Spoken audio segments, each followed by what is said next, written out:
This video is brought to you by Devout Decals, makers of reusable Catholic art for your home altar, your bedroom, and your home classroom.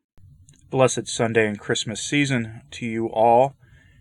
Today I have for you a sobering reminder, as these usually are, from St. John Bosco. These are two short visions of his, and as I'll remind you at the end, he recounted these visions to the orphans in his care, to the boys in his care, at the boys' home he ran. He was given these visions, presumably for the purpose of the first law of the church, the salvation of souls, and in this case, for him, the salvation of the souls of the boys under his care, as they frequently, as they do in this one, are prominently featured in his visions. And the first is very short, and it's followed almost immediately by a longer but still very short vision. These kinds of visions aren't, about the apocalypse or anything like that. These are about the individual apocalypse, the wages of sin, and our, the reality of our finite time on this earth. Let me know what you think of this after you hear these both. God bless. We dream when we sleep. Therefore, while I was sleeping, I found myself in church with all the boys. As Mass began, many red-robed horned devils began circulating among the boys, trying to catch their attention with toys, books, delicacies, scenes of home, and whatever each boy had a particular liking for. Every lad had a little devil at his side, trying to distract him from the Mass. Little devils were perched on some boys' shoulders, petting and stroking them. As the bell signaled the elevation, the boys bowed their heads and the devils disappeared.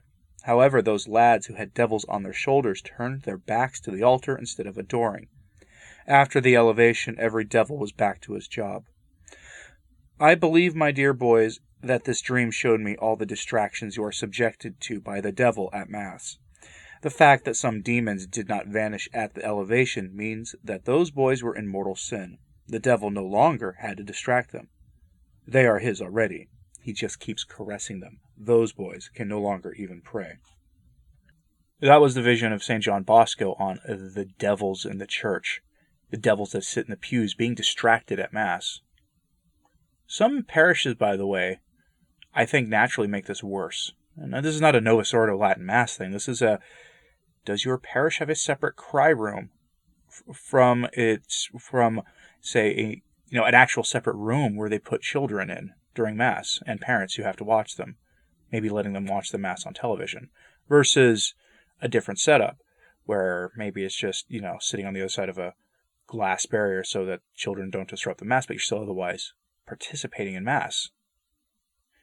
I think some setups for handling loud and boisterous children at Mass lend themselves worse or better to this kind of question, allowing those devils better access to roaming free. That's just my opinion, though.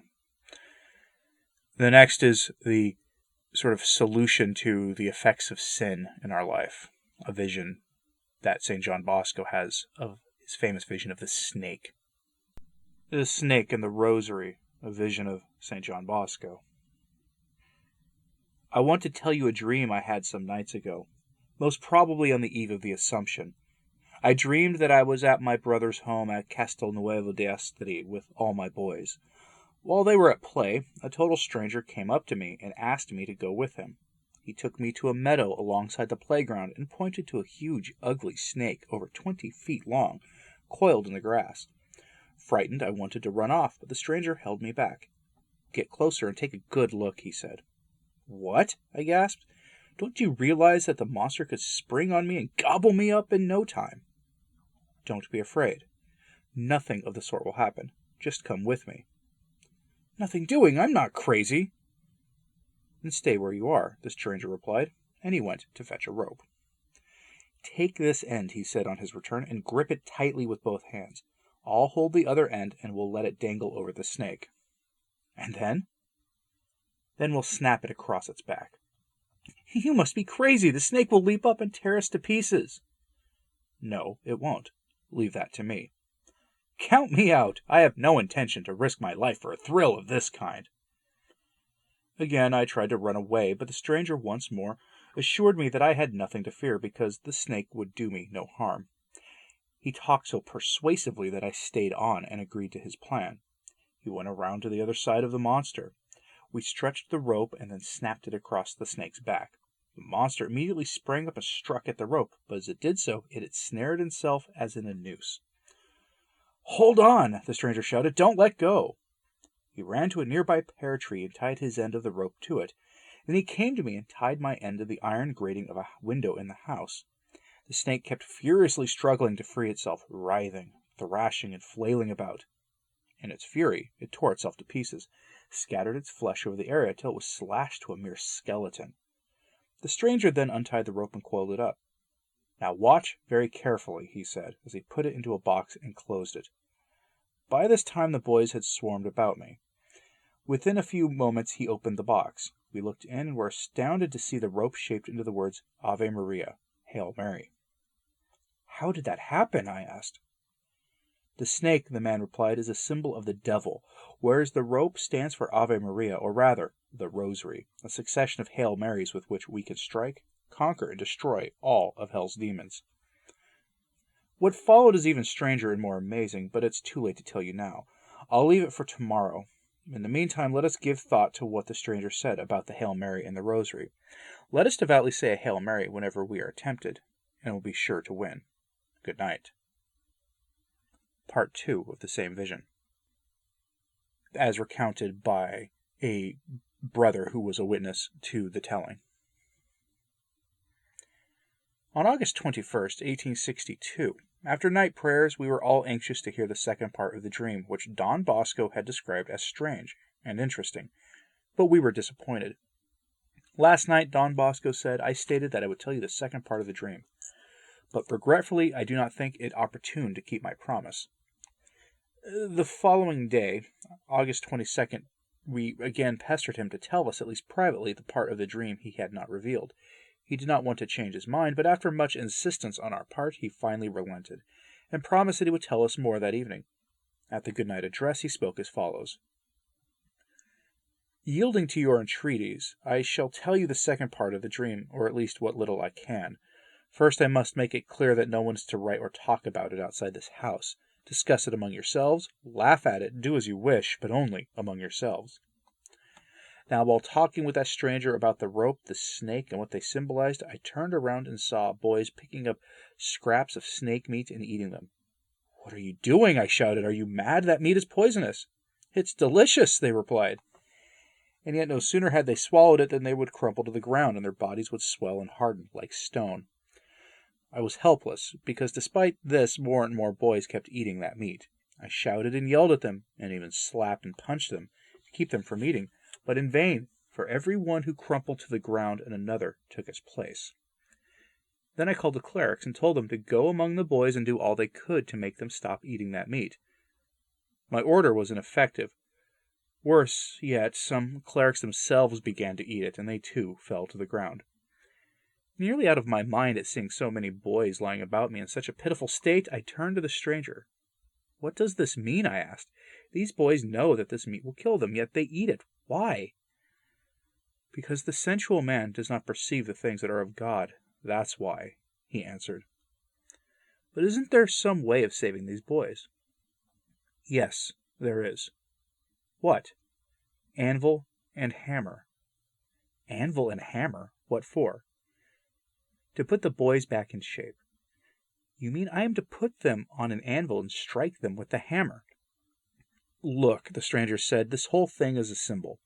The hammer symbolizes confession, and the anvil symbolizes Holy Communion. These are the remedies you must use."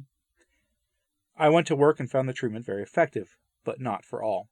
While most boys were restored to life and recovered, a few did not because their confessions were bad. Among the remarks of the historians, we read, "The poisonous meat of the monstrous snake might well symbolize scandal which destroys one's faith, or immoral, irreligious readings. Likewise, what else might disobedience, collapsing, swelling up, and hardening signify but pride, obstinacy, and love of sin? The prayers and sacrifices of the just must first ask that God's grace warm hardened hearts and soften them, so that the sacraments of penance and Holy Eucharist may exercise their divine efficacy. Thus the hammer's blows and the anvil's support will both bring about the cure of an ulcer-ridden but now docile heart. The sparks fly, and the heart is reconditioned. And those were visions of St. John Bosco, which he always told to the boys in his care, at least from this collection that I have of his visions. He used them as teaching, moral teaching, to try to pull these lads out of sin, to help bring them closer to God, because that was obviously the point of him receiving the visions in the first place, for the salvation of souls. Don Bosco was a priest at an orphanage, and these boys were young, and they were already lost. But it was his job to bring them back. And he is a saint, so we can assume that he brought many back. But his own visions showed him that not all of his efforts would be successful. And this was at a time when there were far fewer things trying to tempt us off the path of the good and the just. In his description of the snake and the hammer and the anvil, how much of that applies to you and I? I want you to really think about that, especially if you're listening to this on your way to Mass. I hope that you are blessed with a parish that has the Mass offered before and during, or has the confession offered before and during Mass, like I do. That seems to be the norm at traditional Latin Mass parishes that have more than one priest, but I rarely see that at Novus Ordo parishes. But maybe you have a Novus Ordo parish that offers you a confession during Mass and before Mass on a Sunday. Those seem to be rare in my experience. But if you have such an opportunity, take advantage. Go to confession if you need. Let me know what you thought of this in the comments, please. Like and subscribe if you haven't. It does help, as does sharing this on social media. That helps too. And as always, pray for the Church. I'm Anthony Stine. Ave Maria.